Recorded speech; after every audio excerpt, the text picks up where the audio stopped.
Welcome to Season 2 of Scaffolds. This is Monique Rivera, your host and assistant professor of entomology at Cornell AgriTech. Co-hosting with me is my pathology counterpart, Kerik, who's an associate professor of plant pathology.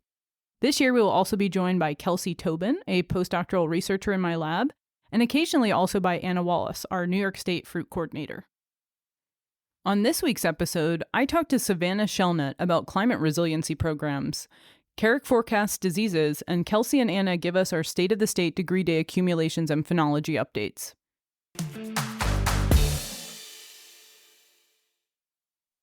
Okay, so we are having some weird weather, so I thought this was an ideal time to bring in a climate specialist. So today I'm talking with Savanna Shelnutt, Ag Climate Resiliency Specialist with Harvest, New York. Hey, Savanna. Hey, Monique. How's it going? Good. I was hoping that you could tell us a little bit about your job. Absolutely. So my name's Savanna. I work in the Hudson Valley. My position's called an Ag Climate Resiliency Specialist. And what that means is that we work with farmers and other landowners to help connect them with resources like federal money from soil and water conservation districts that's being dispersed through soil and water from the USDA or NRCS to help you build your climate resiliency. That could look like helping you install drain tile or water management systems, or finding money to help you begin a new practice like cover cropping between rows. And another important thing that we do is, if you're interested, we help folks account for their greenhouse gas emissions and figure out how to mitigate that if that's something you're interested in. Wow, that sounds really cool. So can you describe some of the programs you oversee and how in particular people could access them? Absolutely. So some of the programs we oversee are, for example, this summer we're going to host a biochar field day in the Hudson Valley. And what that's going to look like is that we're installing a plot of biochar on a diversified veg and fruit farm. And we're going to host folks. You can come on out to see it for yourself, or you can keep your eyes peeled for some research bulletins that we're going to put out as the trial progresses over 3 or 4 years. In addition to that, we have Facebook, Instagram, Twitter, where we try to disperse a lot of information on funding that's available. And you can find us on all those platforms at resilientag_NYS. And in addition to this, we're going to host a series of webinars over the summer. So we're going to cover topics from installing rice for the Hudson Valley all the way down to how do you access money, or how do you build yourself a climate resiliency plan, which is another service that we offer. I work exclusively in the Hudson Valley, but my counterpart, Kitty O'Neill, works across the state. So if you're someone that's not located central to me, if you're somebody in Western New York, we have a person that can help you out. Yeah, and we'll include their information in the show notes. So far in your position, what have you seen as the most common problems people are bringing up? That's a great question. So for me in the Hudson Valley, especially with the weather we had last year, folks are having a lot of issues with water management. We're seeing an excess of flooding in our area. And so folks are really trying to access resources to help prevent that. And that looks like either going out and figuring out which areas of your field you might want to look at putting drain tiles in, or where you might want to install ponds to help capture water as it runs off, or looking at your roads that are on your farm to make sure that you have plenty of drainage around them so they're not being washed out, making sure that you have adequate resources to help handle that water as it comes off the field. So that would be our number one thing that we hear here recently. But, in addition to that, folks are experiencing more and more freeze and frost damage. The weather is funky, as you've mentioned. So as we deal with these warm winters and trees and other perennial plants are coming out of their endodormancy earlier on, or entering into ecodormancy, we're seeing a lot of issues there. So, one of the things that I think is a barrier for people wanting to access these programs is definitely the bureaucracy, filling out forms, all of the paperwork. Some programs are not very easy to access. Could you maybe talk a little bit more about how your program supports making that easier? That's a great question. Definitely when you hear free money, your first thought's probably going to be that you're going to spend hours and hours doing all this paperwork. It might not be worth it. So Kitty and I, our job is to meet with you, learn about your operation, and help target which programs are most applicable to you. And something that a lot of folks might not know is that several organizations like Soil and Water, they really don't require you to do much physical paperwork yourself. It's more of a conversation where you sit down with your soil and water agent and they learn about your operation conversationally. They help you fill out one form about your farm operations, and then they apply for money on your behalf. It's not like this with all organizations, but that's something that a lot of folks might not know, that you don't always have to be the applicant for these monies. And Kitty and I are always happy to help folks who are interested in applying for money but might not have the time to parse through the information. We're happy to give you a primer on what exactly you do or do not need to do to access money. Have you seen any of these issues that come up be more specific to Apple? That's a good question. I haven't so far seen any specific Apple issues, although I know that in grapes last year there was a huge issue with that late May frost. I'm not so sure about apple folks, but yeah, I'm sure that apple growers deal with a lot of the issues that all crop growers do, which are flooding, excess wetness, drought, if it may come up. So we're really here to help anybody out as they need it. All right, that's awesome. Thanks for sharing with us today, Savannah. Definitely, anytime.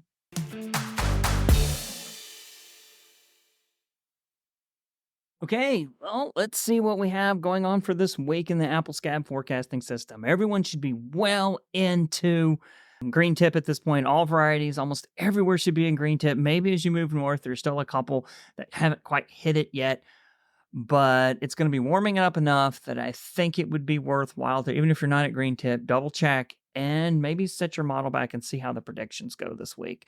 The first place we have up is Riverhead, Long Island, and we believe in this particular instance, the model's made of accumulated heat units a little too quickly since January, taking in those heat units in February, but the trees weren't really using them to the same extent. And right now it's predicting a green tip date of 3.7, but it was probably actually more like 3.21. Now, all that being said, if you change this green tip date, you're going to see that if you change it, leave it at 3.7, it's going to say it's 22% discharge coming up this week on April 11th. But if you move it back to maybe more your actual one, it's going to be closer to 14 and will not indicate that much of a threat from apple scab. So that's one thing to consider going forward. It looks like you haven't come off of a big infection period, so I think you're fairly safe to stick with your protectant mixture of Captan, Mancozeb in that particular instance, or you could go in with a little bit of a stronger hitting material. It's going to be a little warmer. Maybe this is your chance with the big infection event to use a Silidodine or a Scala Vanguard with your Mancozeb and go in with a little bit more punch against any potential apple scab that would be coming up. As we're moving back up a little bit into the Hudson Valley, we are looking at an instance where they've just come off of a fairly heavy wetting period and are going into a brief stint of dry weather that's going to pick back up again on the 10th with a pretty decent sized infection event. Now, that infection event will change depending on how you move the green tip date. If you're green tip really is the 24th, you're going to see that infection daily discharge drop from about 14 or 15 to about 7, meaning it's not so scary.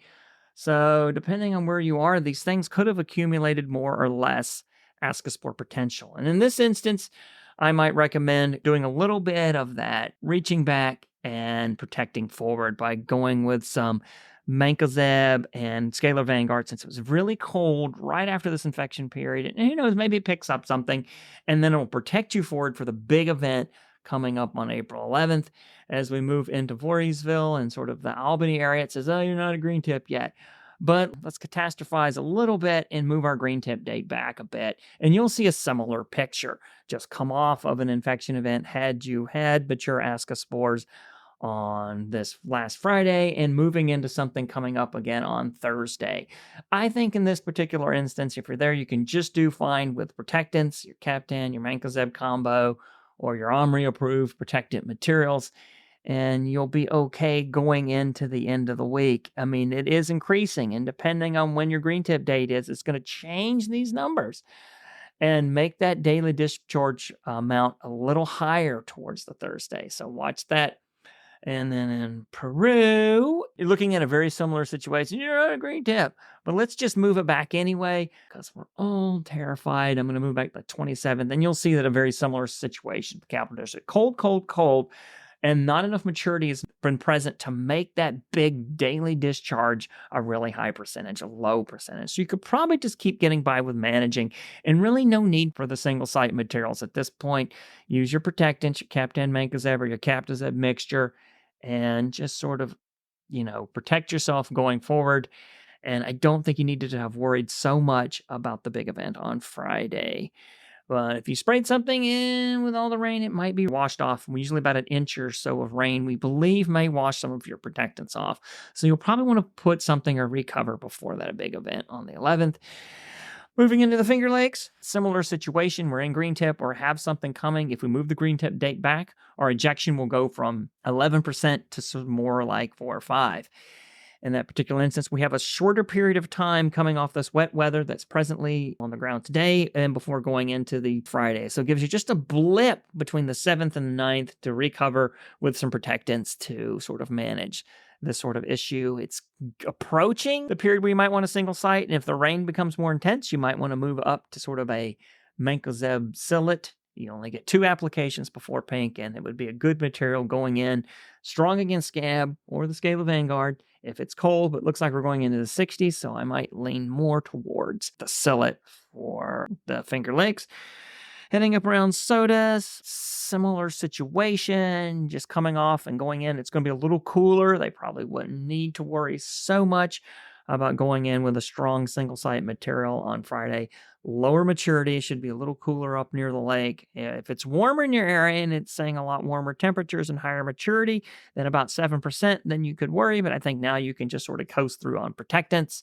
The Niagara area, depending on where you are, it could show that you're going to have a very brief period on the 7th through the 9th to get in some coverage before it stops getting wet and just sort of maintain. It's really predicting an 11% ascospore discharge, and that's assuming you hit green tip on the 12th. And like I said, you move these things forward and you're really only going to have a 5% discharge, indicating you can probably just creep in, maintain coverage, and you'll be just fine. Okay, well, we had a really cool period last week, and for this week on scaffolds, we've had some hot weather finally, and I would say it's almost time, or just about time, where every place at least has a few varieties finally at green tip. And now they're at that point, let's talk a little bit about managing apple scab from green tip to bloom, and what we might want to start to do in the early season. Now that we're past green tip, it's always good to get protectant fungicides on for apple scab. And even though they're protectants, you get the best control and the most cost-effective management with these if we time them according to the infection events predicted by the weather conditions. And it's always advisable to use some forecasting system, such as the NEWA system at newa.cornell.edu. And this is going to help you identify predicted ascospore releases and potential infection events, such as the one coming Thursday, and it's going to improve application timing, cost effectiveness of any fungicide investments. And regardless of which disease simulation you use, whether it's NEWA or another one, I think it's best to put your best fungicide feet and your best materials forward just prior to predicted large releases of ascospores. Greater than 15% discharge is a big event. And in this early season, depending on when these things had initially started flying and when green tip was, we could see a considerable difference in the amount predicted to discharge if green tip happened much later in the season than much earlier as predicted by some of the standard pages in NEWA. So even if there's not a big discharge event coming, it's always good to maintain a little protection, even for some of those lesser events that are lesser than 15%. Now, if it's on one of these weeks where there isn't a lot of discharge or any wetting periods, this is a good time to try one of those biopesticides if you want. These are the types of events that you can use those very safely, the less than 15%. Now, if you're having a different production paradigm, you may not have a choice and you may need to use these anyway. All right, so one of the most popular programs for the early season management of apple scab consists of a tank mix of Captan with Mancozeb at the half maximal rates for each product. That's for Captan 80, about 2.5 pounds per acre, 100 gallons, or Mancozeb 3 pounds per acre, as well Mancozeb 75. We usually refer to this combination as Captazeb because of the excellent residual sticking power of the Mancozeb and the wonderful redistribution properties of Captan. You're not going to get post-infection activity, and you want to get it on before the rains. It can weather, but it should give you pretty good protection for about 7 days or at least a good inch or so of rain. Now, prior to bloom, I think it's still best to stick with the protectants, mancozeb, cabtan, copper. And there's a lot of single-site fungicides that could be very effective at this time, but I think it's best to start saving them for post-bloom and then beyond pedifall when you're starting to get disease pressure for powdery mildew, rusts, apple blotch, bitter rot, fly speck, sooty blotch. All of this increases.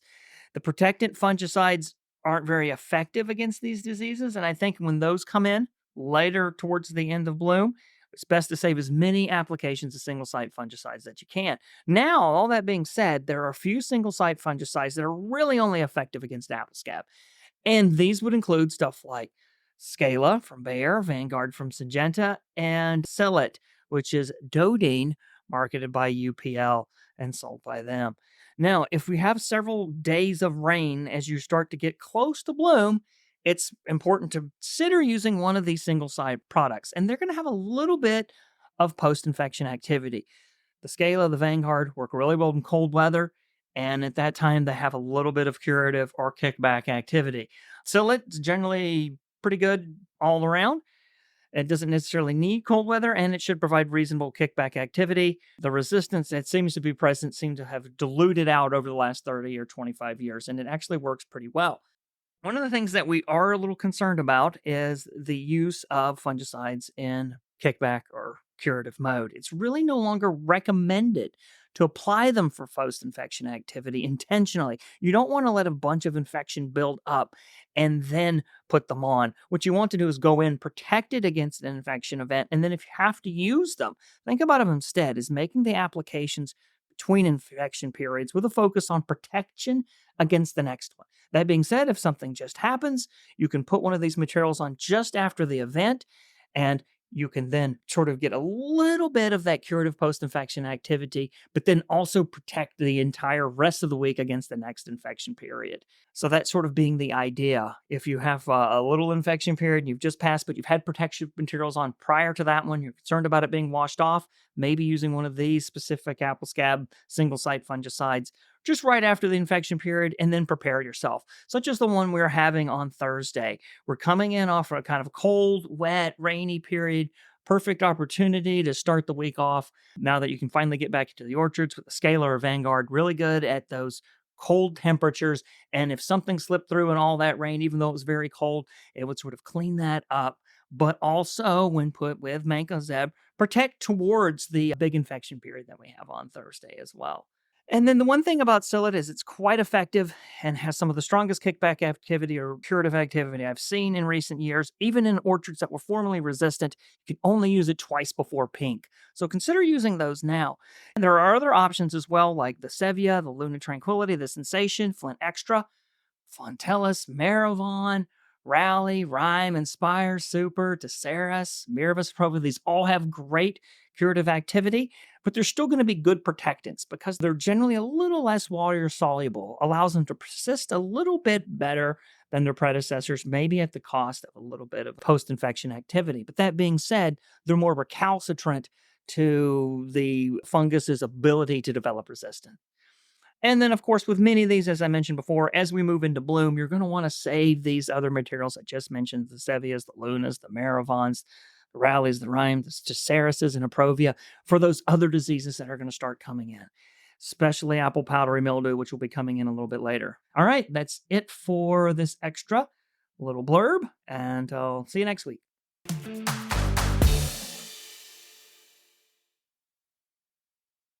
And now for the state of the state, your weekly roundup of phenology and degree day accumulations from the major fruit production regions of the state.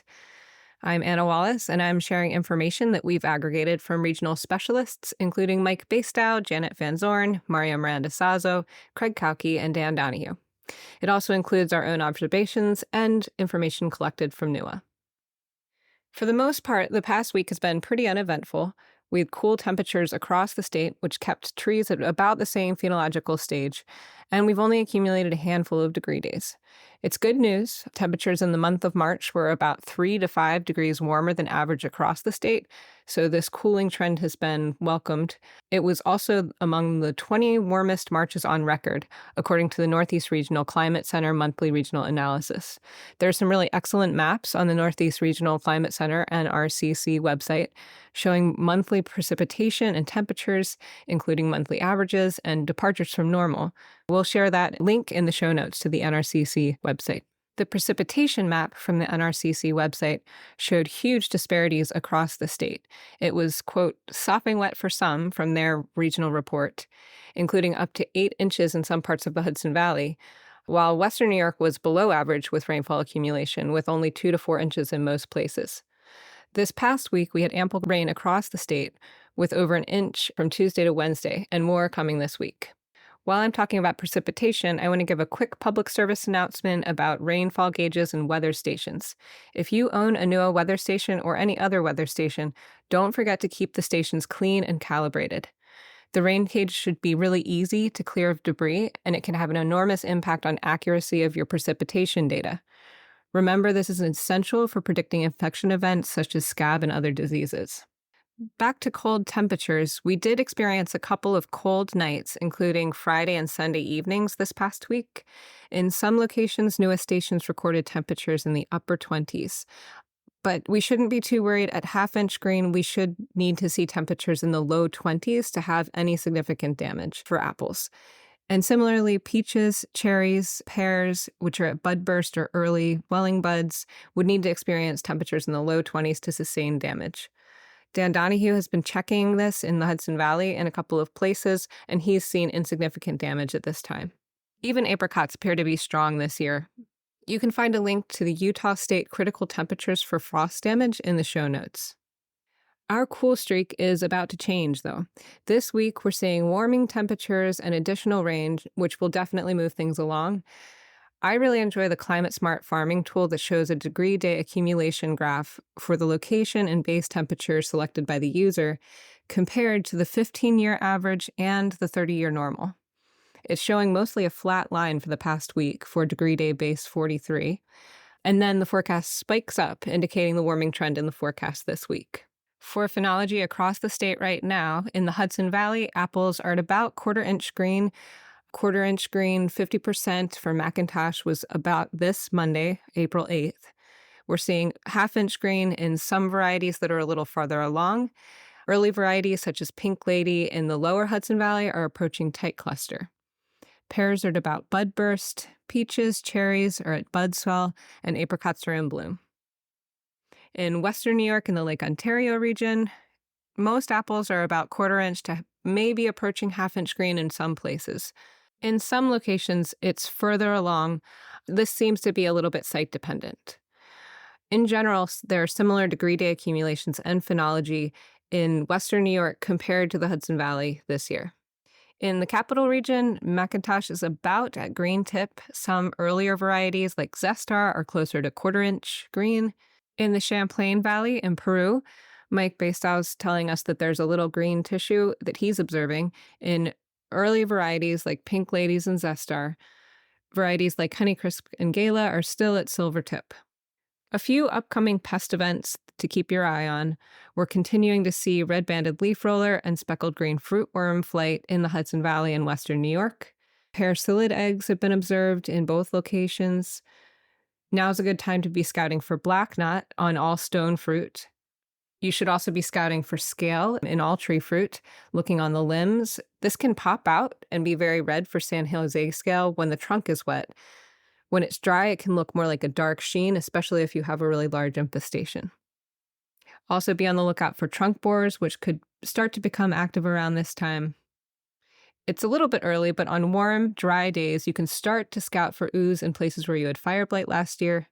And also be on the lookout for powdery mildew and opening buds. You can see that as twisted or distorting tissue as the buds start to emerge. That's all for now, and good luck until next week.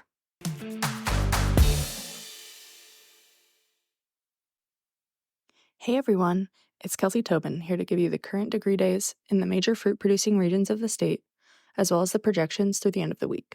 As you know by now, we're correlating the phenological information with some previous work done by Artignello relating to historical Macintosh phenological averages and degree days. Things are starting to warm up, and we're seeing different phenological stages throughout the state.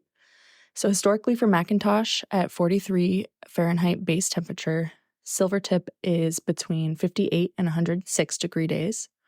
Green tip is 99 to 144 days. Half-inch green is 150 to 201 degree days. Tight cluster is 206 to 257 degree days. And pink is 267 to 316 degree days. And that covers where we are throughout most of the state right now. Going forward, we're going to start reporting degree days as Baskerville-Emin corrected, which is just a different way to calculate these degree days when the minimum daily temperature is below the base temperature for development. It provides a more accurate measurement, especially in the spring when we have low evening temperatures that are below 43 Fahrenheit. These numbers are going to sound pretty different from our reports last week, but it's a better representation of what we're actually seeing in the field. So for the degree days from January 1st to now, Geneva is at 142 degree days, projected 212 by the end of the week. Highland is at 164 degree days, projected 238. Clifton Park is at 98, projected 159. Peru is at 57, projected 97. Medina Inland is at 156, projected 222. Appleton North Lakeside is at 123, projected 168. Williamson Mason Inland is at 126, projected 184. And Williamson DeMarie Lakeside is at 142, projected 186 by the end of the week.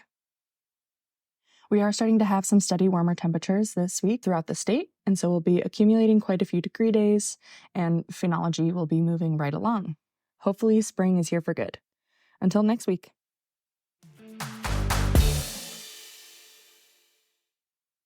That concludes this week's update. Thanks for listening.